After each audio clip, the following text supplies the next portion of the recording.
untuk menyaksikan pemeteraian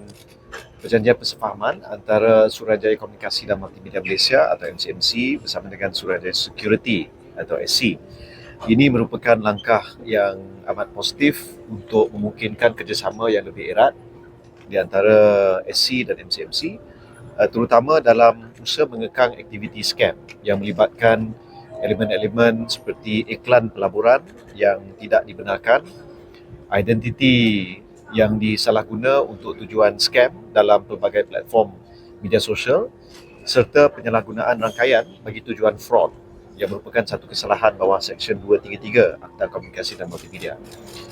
Kita jangka dengan kerjasama ini, pihak SC dan MCMC akan dapat melebarkan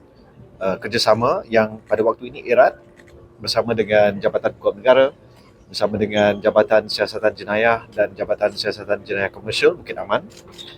serta pihak Bank Negara melalui juga NSRC. Dalam ucapan saya dah menyebut bahawa insya-Allah dalam masa yang terdekat kita akan panggil satu mesyuarat untuk membincangkan hala tuju dan beberapa tindakan lanjut yang perlu kita lakukan untuk menjamin ekosistem rangkaian komunikasi dan juga perbankan yang lebih selamat dan aktiviti jenayah seperti skamer dapat dikekang dengan lebih tersusun, rapi dan menyeluruh.